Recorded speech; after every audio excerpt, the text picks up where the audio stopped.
El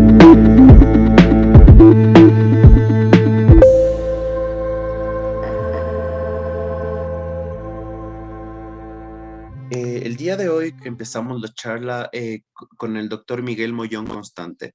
El doctor es especialista en cirugía general de la por la Universidad Javeriana de Bogotá, es doctor en medicina por la Universidad Central del Ecuador, posee un fellow por parte del Colegio Americano de Cirujanos y es líder del servicio de cirugía general del Hospital San Francisco del IES. El día de hoy el doctor nos va a acompañar con el tema abdomen agudo y pandemia COVID-19. Muchas gracias, doctor Miguel. Buenas tardes con todos. Voy a compartir la pantalla. Me confirman si se ve, por favor. Ahí podemos ver, sin problema. Sí, ya, perfecto. Gracias, doctor. Ok, bueno. Entonces, un agradecimiento siempre al comité organizador por tomarme en cuenta en la programación académica del curso. Este tema es interesante, actual. Vamos a conversar de ciertas cosas que se creían que pasó en el COVID y que ahora con los estudios, con la evidencia recabar y hay cosas que ya son muy claras y hay otras que todavía no están bien argumentadas en relación al abdomen agudo y la pandemia COVID. No tengo ningún conflicto de interés, un poco de datos y sobrepasamos ya los 260 millones, ¿no? Esta estadística es del 4 de noviembre, que era la época en la que estaba terminando la charla. El Ecuador casi llega a los 580,000 casos el día de hoy y el número de muertes 33,500. El porcentaje de vacunación total, es decir, con segunda dosis en el Ecuador está en 67%. En Quito, Pichincha sobrepasa el 80%. Un poco sobre las estadísticas, comparando el año 2019, que no había COVID, y el 2020, los regresos hospitalarios bajaron notablemente, un 13,47% en relación al estado anterior al COVID. Luego podemos ver que la tasa de egreso hospitalario estuvo en 51,8 egresos por cada 1,000 habitantes y en la pandemia COVID bajó 17,4 puntos, ¿no? En relación a las causas de morbilidad, cambiaron muy poco, ¿no? Siguió siendo la parte de abdomen agudo, la colelitiasis y sus diferentes complicaciones y variantes, una de las causas más comunes de atención hospitalaria y teniendo en cuenta que se atendió solo emergencias, bajaron 13,973 hospitalizaciones. La apendicitis también bajó un 18%. Eso podríamos interpretarlo de algunas cosas, ¿no? Especialmente de que tuvimos que ser mucho más selectivos en la cuestión de pacientes que llevábamos a quirófano. Y tal vez por ello no se llegaron a ver tantos diagnósticos de apendicitis o intervenciones. Siempre fue un desafío la posibilidad de que uno pueda contagiarse con un paciente en salas de cirugía. Al inicio fue un miedo real. Tuvimos que priorizar recursos, ¿sí? Todos en la vida médica y de personal de salud fuimos afectados. El hecho de estar aislados, usar mascarillas de alta seguridad, hizo que la patología como abdomen agudo tenga uno como profesional que atendía a los pacientes quirúrgicos miedo de contagiarse. Ahora hay lecciones aprendidas que nos deben ayudar a ser más eficientes, que nos deben ayudar a mejorar el manejo y se han demostrado ciertas cosas que ya vamos a conversar ahorita. Los equipos quirúrgicos al llevar la sala de cirugía, la intubación, a la aerosolización, siempre fueron uno de los entes de la salud más expuestos dentro de la pandemia. Por otro lado, la escasez de pruebas COVID, al inicio hacer una PCR, luego ya se podía hacer en los hospitales públicos del IES y del Ministerio de Salud, pero los resultados nos llegaban a los 3 días. Y obvio, hay pacientes que no pueden esperar 3 días para saber si es que yo tengo o no tengo que tener una cobertura o protección alta para aerosolización. Así que nos tocaba a tratar a todos los pacientes tal cual si pudiesen estar contagiados con COVID y las protecciones del personal de salud que entraba a quirófano máximas. ¿Sí? Las decisiones debían ser rápidas en algunos casos. Tuvimos casos de trauma, tuvimos casos de problemas de isquemia intestinal que no podían esperar y por lo tanto acelerar los procesos hay complicaciones por la patología quirúrgica. Todo con la propagación de la alerta comunitaria que ya nos decía que el virus podía estar en cualquier paciente. Acordémonos que hay un 25% de pacientes que son asintomáticos, entonces sin tener pruebas confirmatorias preoperatorias, que ahora se las tiene en cualquier lado, nosotros teníamos que realizar el procedimiento bajo todas las normas de bioprotección. Entonces hubo un impacto de estrés, nos afectó en el estrés emocional, un impacto obvio en el desempeño. No estábamos acostumbrados a tener tanta medida de protección, ¿sí? La práctica quirúrgica se vio disminuida, mermada, simplemente a emergencias. Hay hospitales que no tuvieron ninguna actividad quirúrgica dentro de toda la pandemia. El Hospital San Francisco tuvo desde el inicio hasta el momento, no hemos parado de atender emergencias, así que tenemos una gran experiencia. 2.700 casos de pacientes operados en pandemia, ¿sí? Hubo un impacto en la formación. Los residentes o posgradistas de cirugía general no pudieron realizar sus prácticas quirúrgicas habitualmente. Se propendía a que la cirugía tenía que ser rápida y por lo tanto no había mucho tiempo para hacer docencia dentro del quirófano, ¿sí? Impacto igual en el bienestar personal. Después de que aparecieron enfermos y hubo contagios masivos, nosotros tuvimos un contagio de todos los médicos residentes en una semana. Se contagió una doctora y propagó el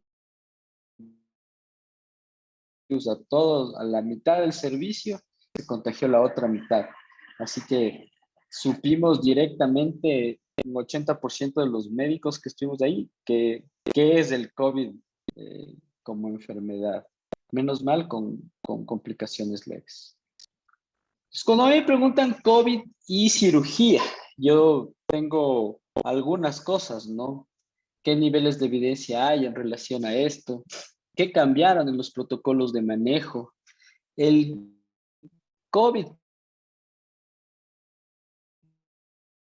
como virus trajo nuevas patologías del tracto intestinal. ¿Cómo debe ser la bioseguridad en el paciente con COVID? ¿Sí? ¿Qué patologías pueden confundirse con el COVID por los síntomas gastrointestinales que puede dar?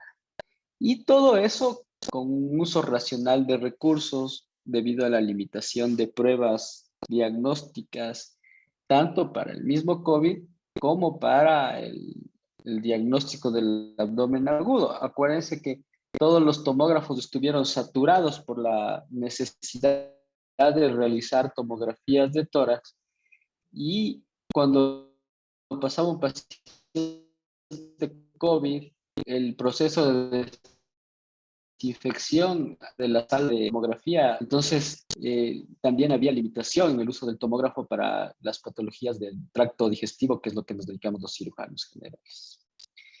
En esta charla trataremos de enfocarnos en la bioseguridad que se debe tener en una cirugía abdominal de emergencia, qué ha cambiado, qué debe mantenerse, qué ya no debe mantenerse. El diagnóstico del abdomen agudo, ¿qué hay de nuevo en esta pandemia? ¿Qué pasó? ¿Qué cambió con el COVID? Algunos tratamientos de patologías pudieron variar, pudieron mejorar. ¿Qué aprendimos de esta pandemia? Y al final haremos unas conjeturas finales.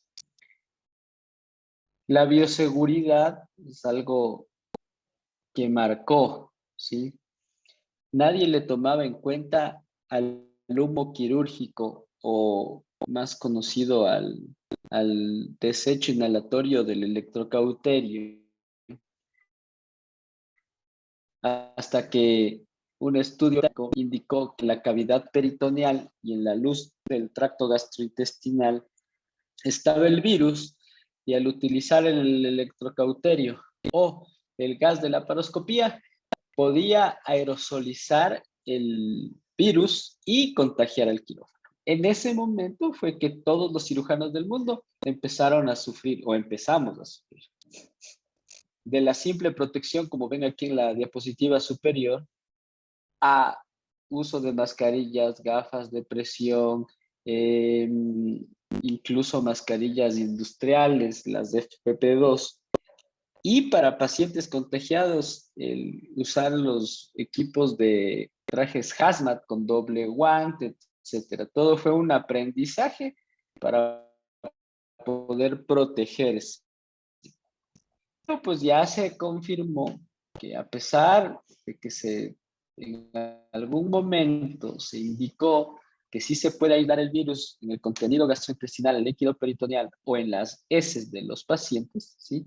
La posibilidad de aerosolización es remota. Es decir, es poco probable que algún cirujano o personal de quirófano se haya contagiado en una cirugía. En el Hospital San Francisco suspendimos la laparoscopía durante 3 semanas, pero después, con los siguientes estudios, donde se demostró que no hay contagio, solo utilizábamos aspiradores directamente hacia las cánulas de los trócares y hicimos unos aditamentos para quirúrgico. Los protocolos para proteger al paciente ahora deben ser obligatorios.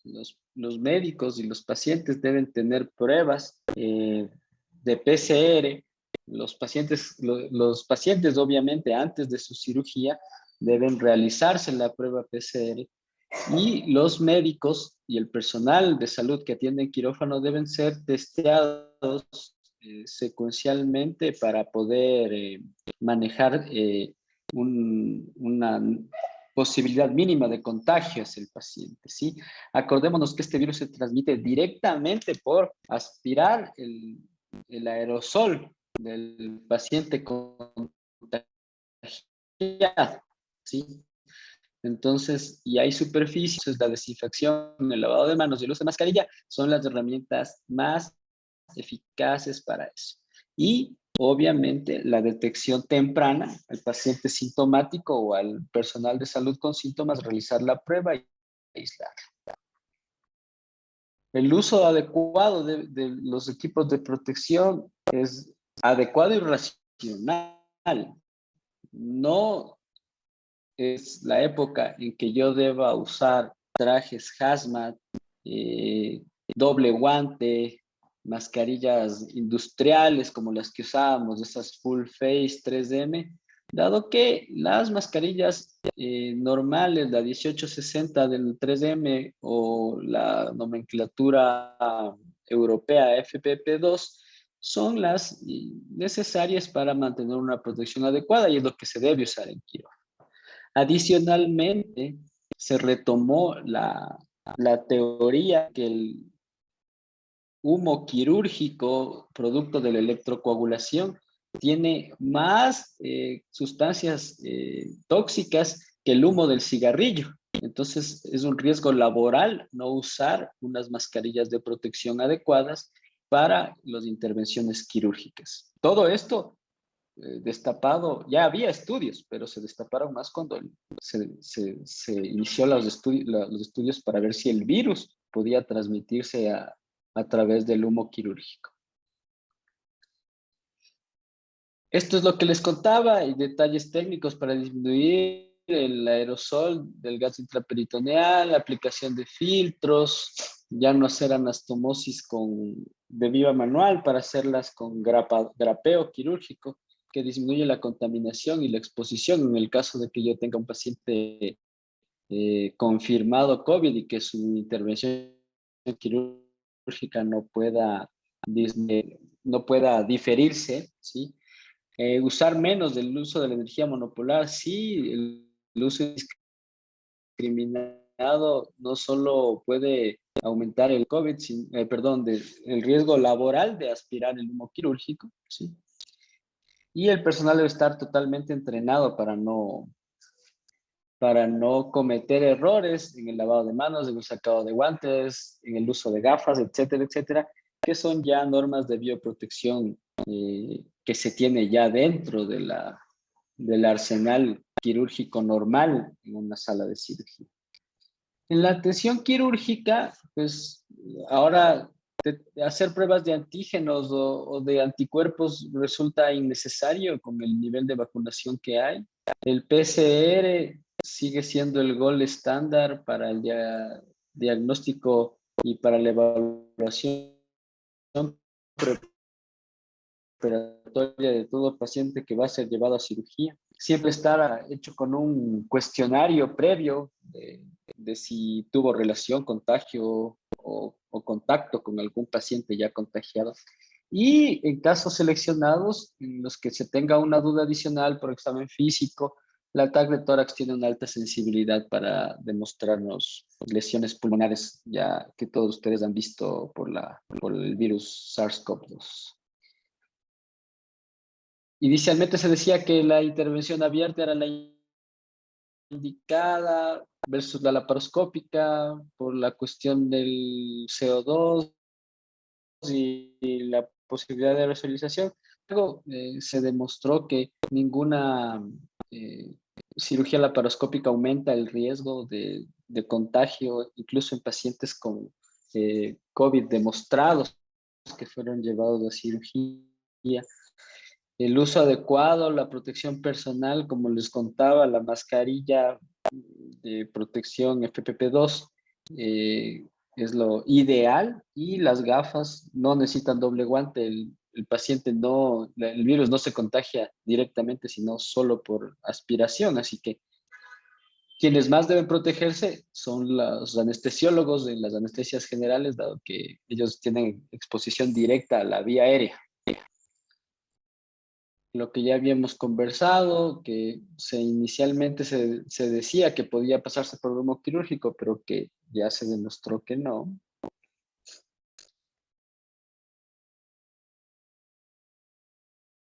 ¿Cómo se maneja o se debe manejar el paciente COVID en cirugía de emergencia? Hay dos escenarios. El paciente que viene en una condición quirúrgica de abdomen agudo y adicionalmente en el testeo le sale una prueba positiva para que tienes pocos síntomas o asintomático, o el paciente que en su manejo hospitalario del COVID, hospitalizado por alguna complicación moderada o severa, desarrolla en esta hospitalización una patología catalogada como abdomen agudo, ¿sí? Entonces la mortalidad es notable, ¿no? La mortalidad de un paciente que llega con COVID y se opera es del 14%, y el paciente hospitalizado que desarrolla un cuadro abdominal agudo que necesita cirugía es del 34%, ¿sí? El desarrollo de distrés respiratorio en el paciente que viene de su casa y se opera solo llega hasta el 28%, es decir, quirúrgico de la cirugía gastrointestinal de emergencia, solo el 28% de los pacientes desarrollaron síntomas respiratorios, es decir, hay un 72% de pacientes que solo requirieron aislamiento y fueron dados de alta con medidas de precaución para cuidado domiciliario. En cambio, el paciente que está en un COVID moderado, sin intubación, luego de ser intervenido quirúrgicamente, en el 50% de pacientes desarrolla un distrés respiratorio y requiere ser intubado, ¿sí? Los pacientes que ya están complicados, en el 100% requieren mayores parámetros de ventilación y, como les decía, la mortalidad supera el 30%. Es decir, 1 de cada 3 pacientes con COVID de las UCIs que nos toca intervenir por abdomen agudo fallece por la sinergia de la complicación quirúrgica o de la agresión quirúrgica y el tratamiento de su enfermedad neumónica.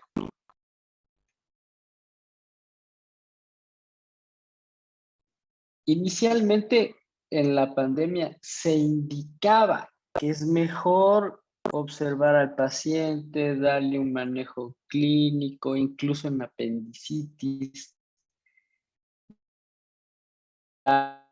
darles antibióticos. Ya vi ensayos clínicos que indican que apendicitis en fases tempranas unidos con antibiótico pueden manejarse sin necesidad de cirugía. Y esto demostrado en pacientes con patologías cardíacas severas que son de alto riesgo para una anestesia, ¿sí? Pero luego, después del COVID, vimos que no es bueno esperar, es mejor intervenir al paciente en una fase temprana y dar una alta hospitalaria con signos de alarma las 24 48 horas, hablando de apéndice o colecistitis, a esperar y manejar a los pacientes de manera racional, porque un 30% de esos pacientes ocupan hospitalizaciones prolongadas, es decir, hasta estar bien se demoran 5 a 7 días y no fueron intervenidos. Entonces, si yo me demoro 5 a 7 días en darle el alta a un paciente y no lo opere para que después venga en un tiempo de diferimiento a operarse, hablando de la patología biliar, eso encarece el sistema y además es costo eficiente muy mal. En cambio, los pacientes con colecitis aguda, que yo los opero tempranamente y le puedo dar un alta en 18 horas, se va resuelto y el reingreso hospitalario es muy raro, menor al 2%, ¿sí? Por lo tanto, no esperar los resultados sí sería una práctica ideal, hacer un buen testeo o una buena anamnesis. Si el paciente tiene alguna sospecha, pues tratarlo como un paciente eh, contagiado, ¿sí? Y si es que tengo la posibilidad de hacer un PCR COVID, pues hacerlo y resolver mejor al paciente de una vez y no mantenerlo hospitalizado en manejo clínico. Justo lo que estábamos hablando hace un rato sobre la apendicitis, colecistitis y diverticulitis. Y pese a que eso es un manejo observacional, tampoco aumentó la mortalidad.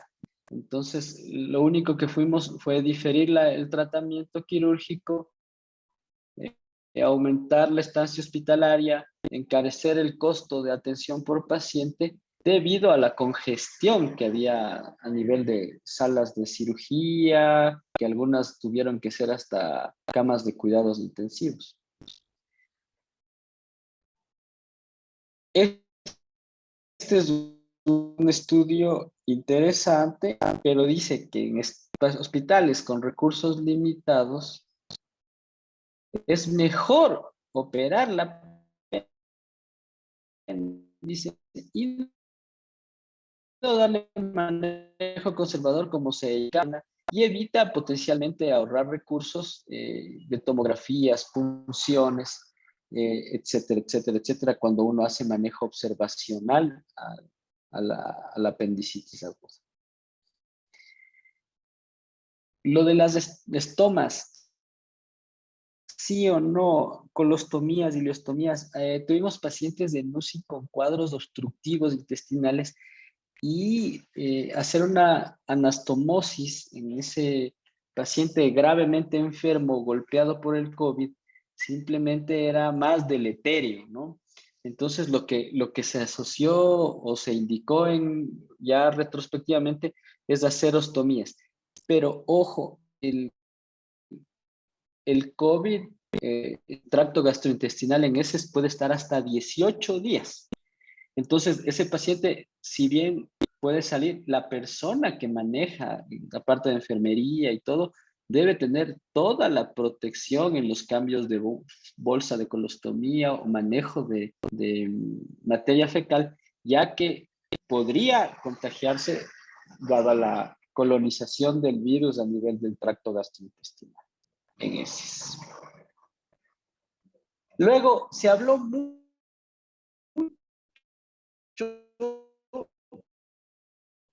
y no sé si se acuerdan que había dolor abdominal, ¿será que tengo COVID?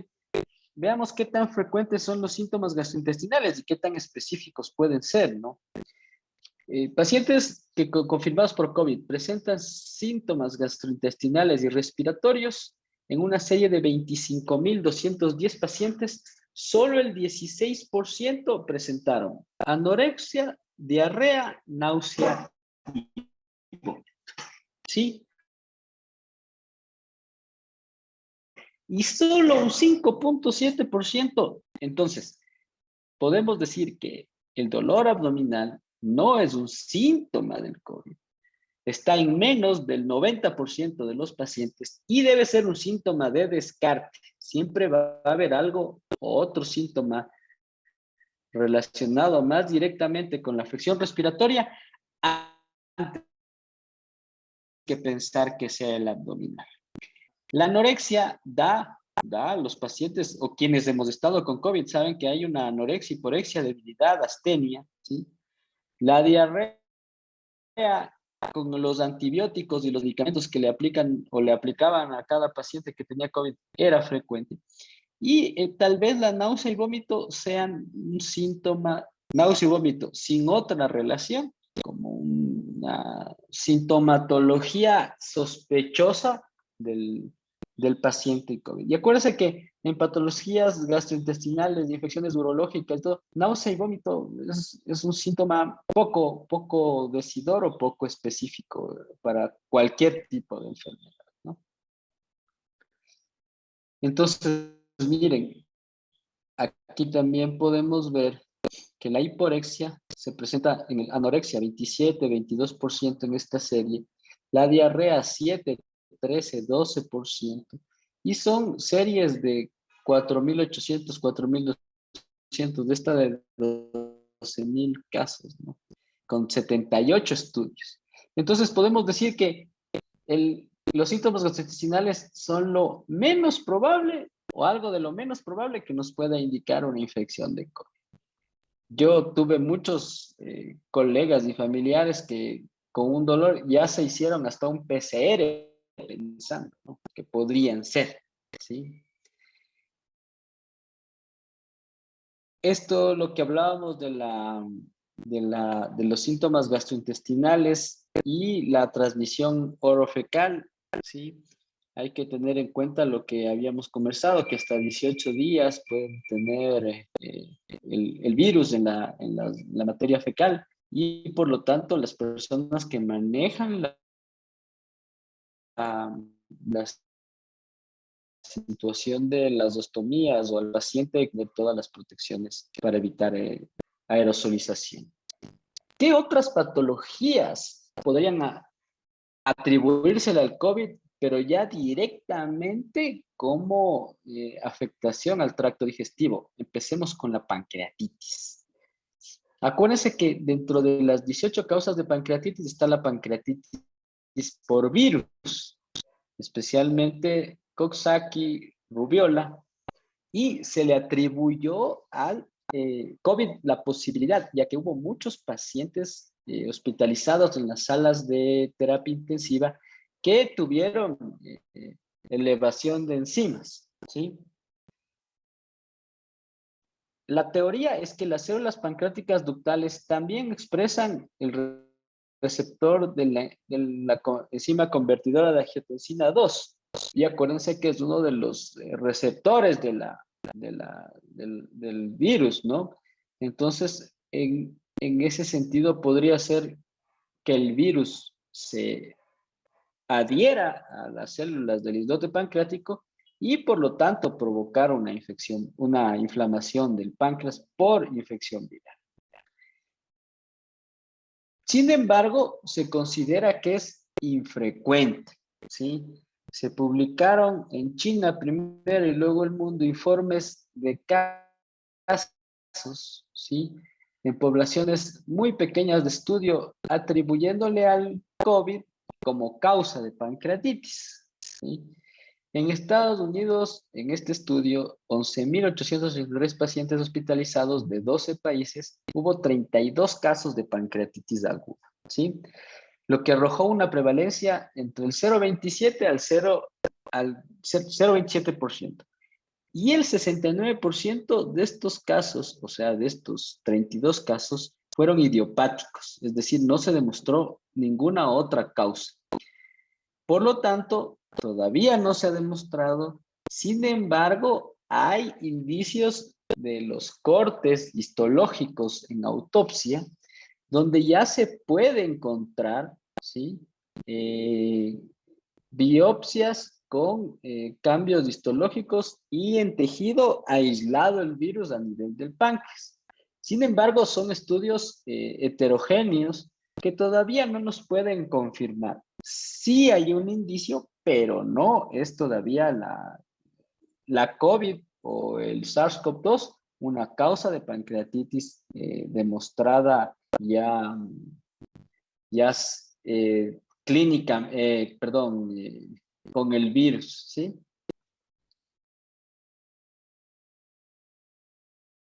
Este estudio también es interesante, se llama COVID pancreatitis, ¿sí? Este aspecto hay que esperar el comportamiento agresivo del COVID.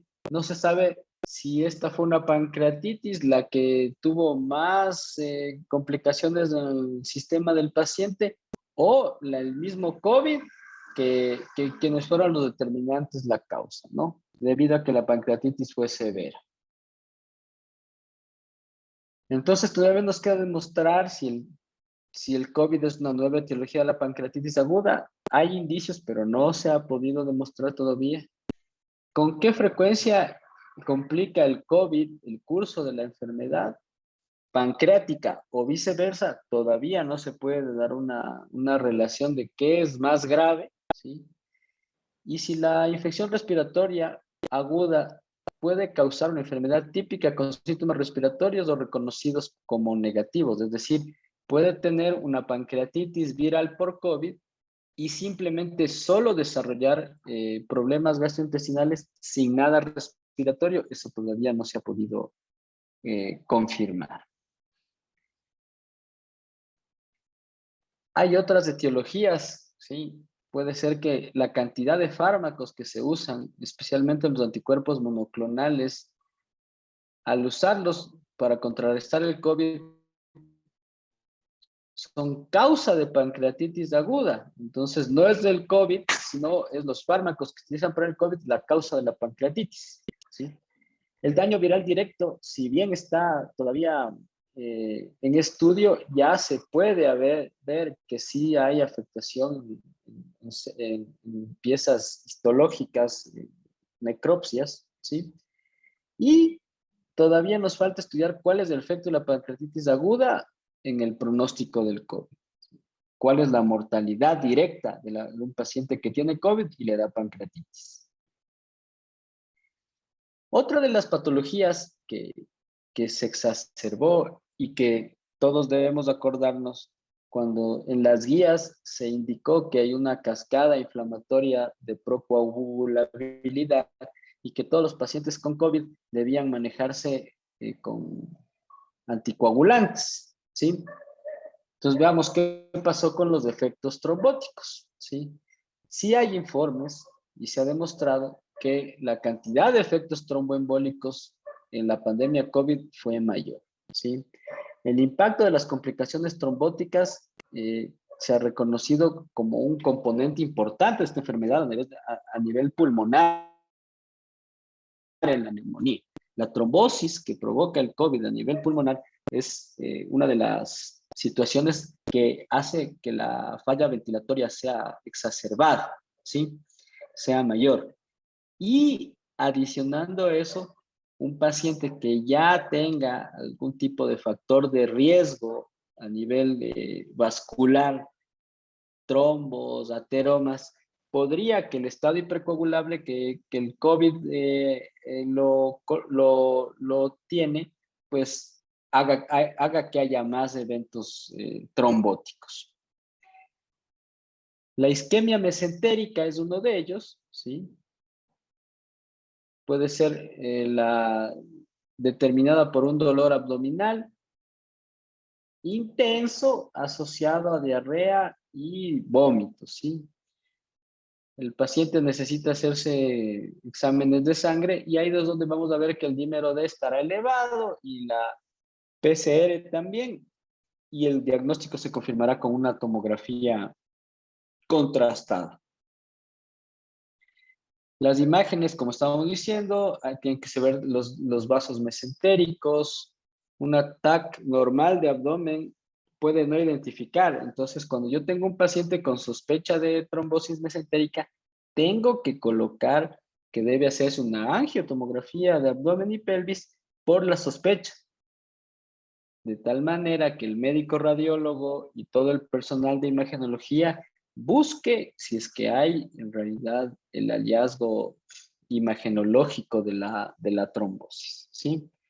Si hay necrosis intestinal o no, es lo que va a determinar que uno tenga que operarlo al paciente.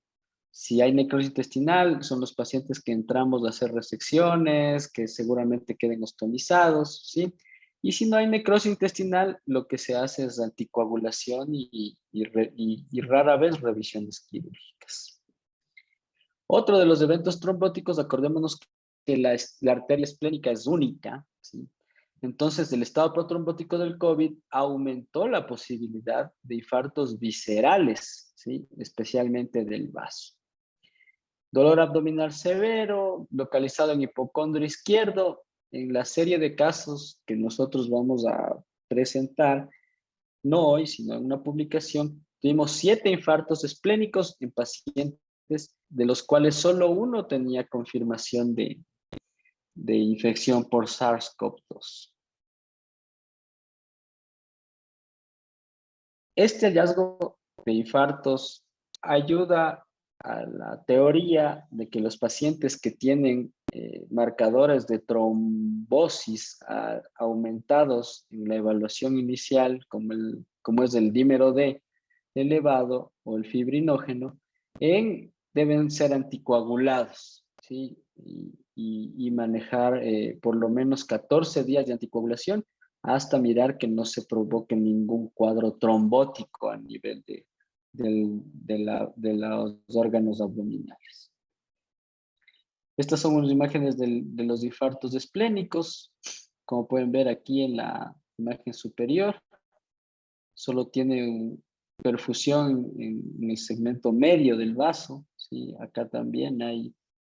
Y hay también microinfartos, seguramente producidos por trombos pequeños en las arterias y venas terminales de la arteria o vena esplénica, ¿sí? Uno que es muy grave y mortal es la isquemia mesentérica aguda, es decir, una trombosis de la arteria mesentérica superior. Para un diagnóstico oportuno, tal cual antes o después de la pandemia, se requiere un alto índice de sospecha y un TAC con contraste, una angiotomografía tempranamente realizada. Entonces, el paciente que yo les sugería, que es un paciente que ya tiene aterosclerosis, le da COVID, tiene efecto protrombótico y por ahí se produce una trombo en la arteria mesentérica aguda, y ahí sí se produce una isquemia intestinal masiva, especialmente de las porciones principales del yeyuno, ¿sí? Y eso es mortal cuando no se detecta a tiempo.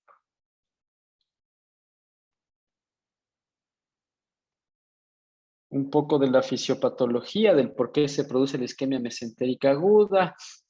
Es la invasión directa del tejido intestinal por el virus, expresión de la enzima convertidora de angiotensina 2 en los enterocitos, y lo cual produce que haya una infección viral en la célula endotelial, lo que hay un aumento de factores procoagulantes y por lo tanto se produce el trombo, ¿sí?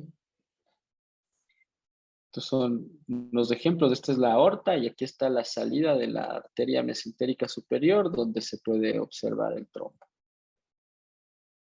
Esta es una serie de casos publicados justo en esta pandemia y son 13 casos en todo el mundo demostrado que hubo una isquemia arterial aguda en un paciente con COVID, ¿sí?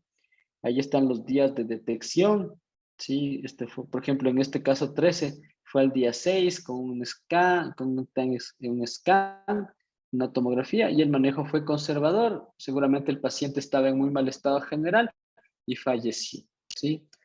La mortalidad de la isquemia mesentérica sin época COVID es mayor al 80%, que en la época COVID es mayor al 90%.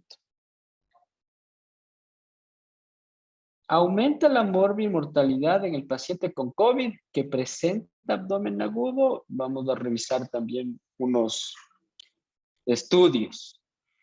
Primero, ¿por qué los pacientes tienen cuadros más severos de infección o compromiso cuando están con su problema respiratorio? Al ser una inflamación sistémica, ¿sí?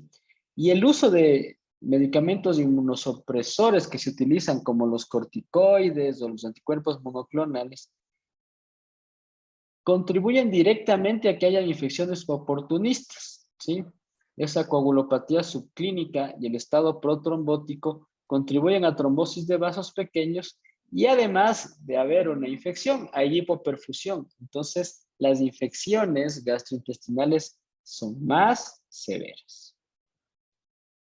En este estudio, la mortalidad en pacientes de cirugía de emergencia se evaluaron 82 pacientes que tenían COVID y solo 22 se tuvieron que operar, ¿sí?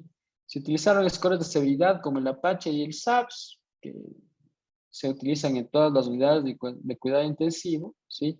De estos 22, 6 pacientes tenían una PAFI, que es un indicador de qué tan comprometido está la oxigenación, menor de 200. Y el 50% de compromiso parenquimatoso en la tomografía de tórax. Las indicaciones más frecuentes de cirugía fueron hernias encarceradas, siendo 6 pacientes de los 22. La media de estancia hospitalaria fue 30 días y solo 2 pacientes requirieron intervención de estos 6. El posoperatorio necesitaron ventilación mecánica 10, es decir, 43% de los pacientes con COVID, y la ventilación requirieron alrededor de 6 días, ¿sí? La tasa de mortalidad que se compara con lo que conversábamos al inicio, en un paciente que tiene COVID y además le da una patología quirúrgica abdominal, fue del 31%. Es decir, un paciente en UCI que le da un abdomen agudo tiene 31% o 1 de cada 3 fallece por eso, por la cirugía, ¿no? Este es el mismo estudio, ¿sí? Aquí está descrito los 6 pacientes con hernia, 2 fueron una apendicectomía laparoscópica, colestomía laparoscópica. Tuvieron que ser reoperados 2 porque hubo dehiscencia de la fascia, ¿sí? 2 tuvieron fístulas intestinales. En unas isquemias mesentéricas solo se hizo resección intestinal y control de daños, ¿sí? Hubo síndrome de Ogilvy, que es una obstrucción intestinal precisamente provocada en los pacientes críticos con neumonía de terapia intensiva, y se hicieron colostomías, ¿ya? Entonces, estos son los 22 pacientes de esta serie de pacientes que fueron intervenidos quirúrgicamente con los resultados que ya les comenté.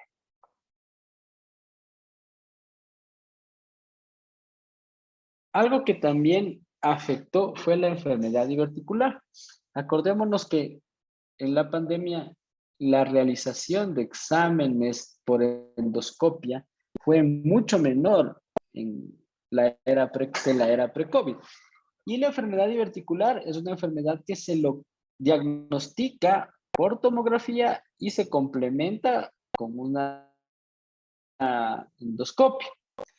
Entonces, hubo más pacientes que llegaron a la emergencia con diverticulitis complicadas por sangrado, obstrucción o perforación que en la era pre-COVID, dado que no se pudo hacer un diagnóstico o atenciones tempranas, sino ya solo cuando presentaban síntomas severos.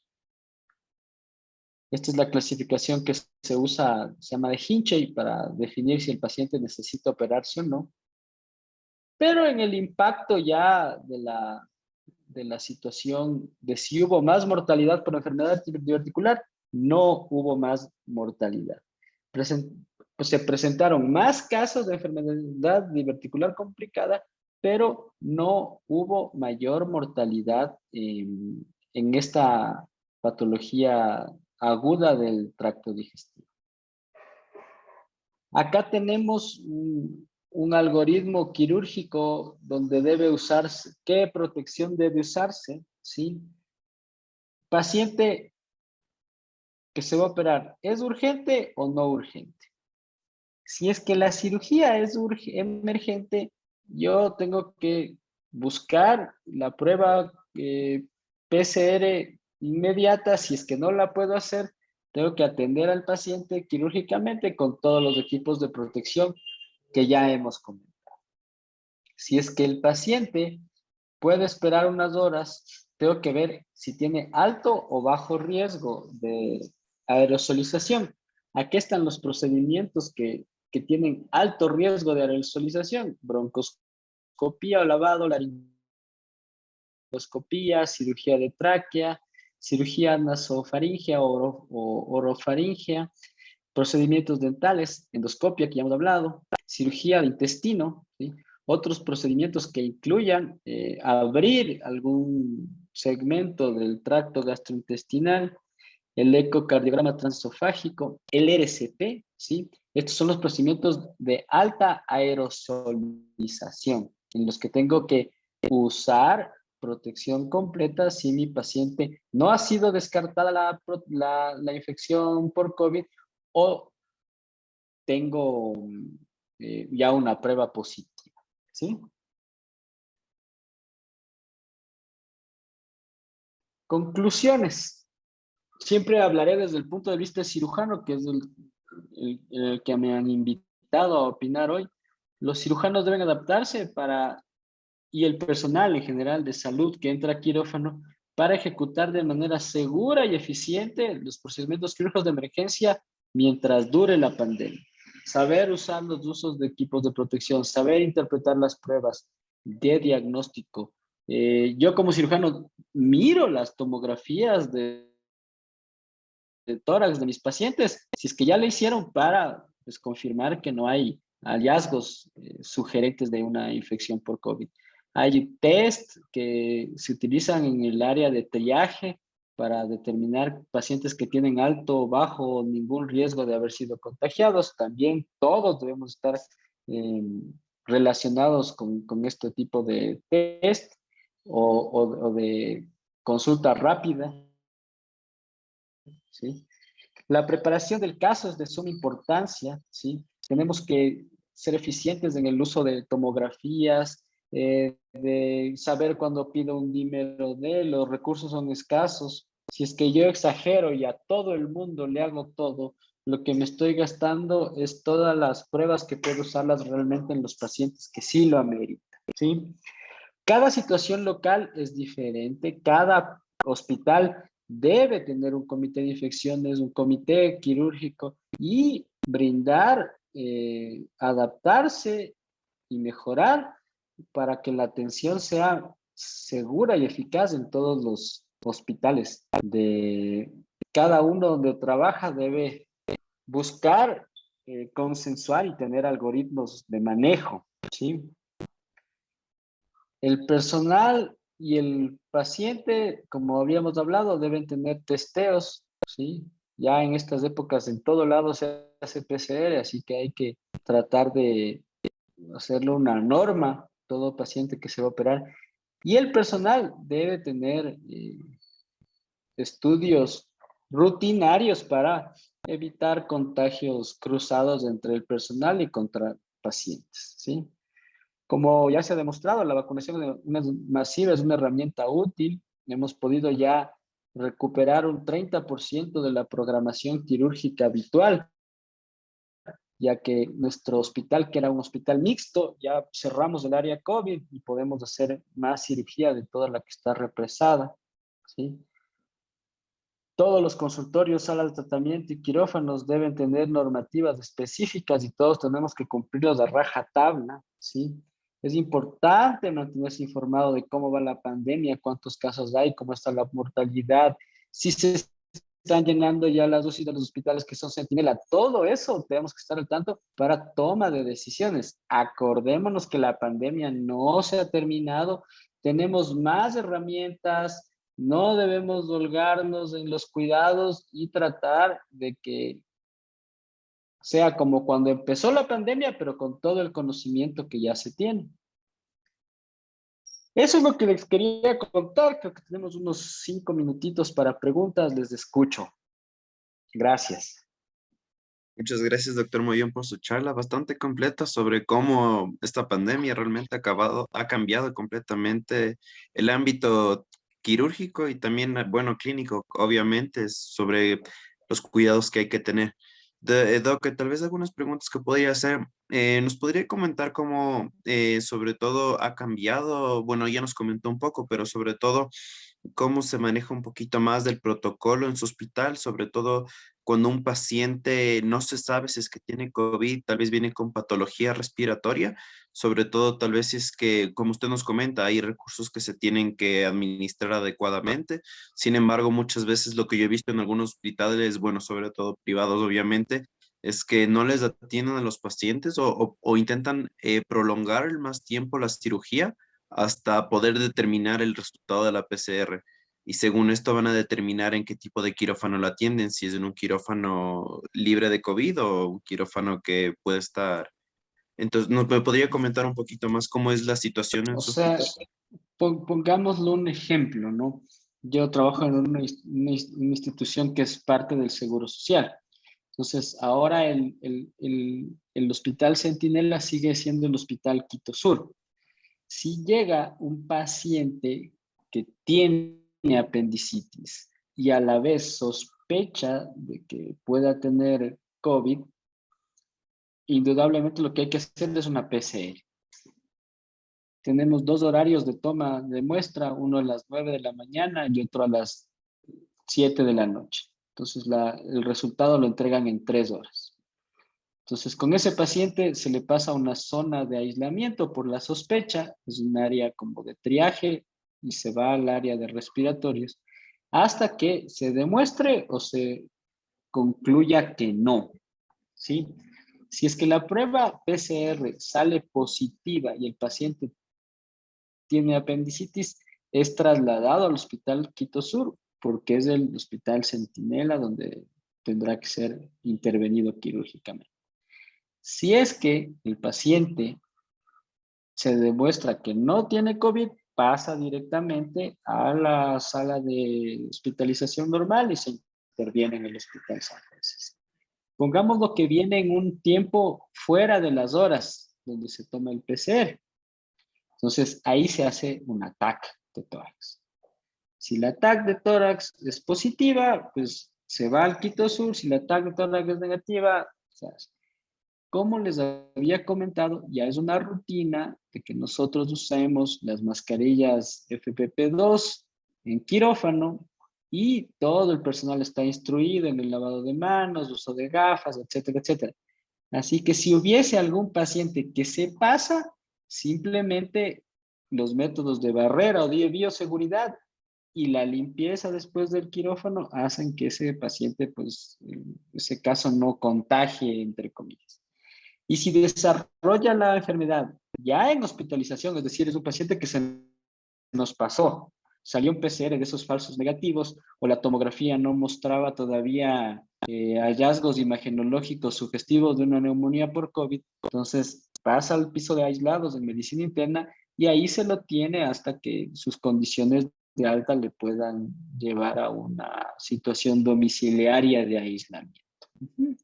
Eso más o menos es el procedimiento que tenemos ahora en el Hospital San Francisco.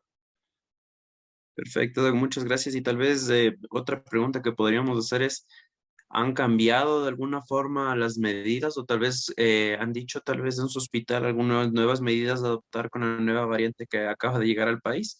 ¿O tal vez solo están reforzando las medidas que ya teníamos Uf. y están comentándolas? Claro, o sea, acordémonos que las variantes igual es el mismo método diagnóstico.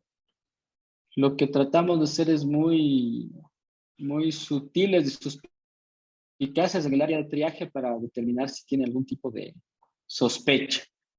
Y nada más, ¿no? A la final, como acababa mi charla, la pandemia no se ha acabado, así que hay que seguir y no desmayar en la bioseguridad y en las medidas que ya están demostradas que sirven. ¿Verdad? Muchas gracias, Doc. Y como acaba de decir, hay que repetirlo, la pandemia no se ha acabado y aún hay que tener cuidado y siempre mantener las medidas de bioseguridad a pesar de que el paciente parezca inocentemente asintomático. Gracias, doctor, nuevamente por su charla. Felicitaciones nuevamente.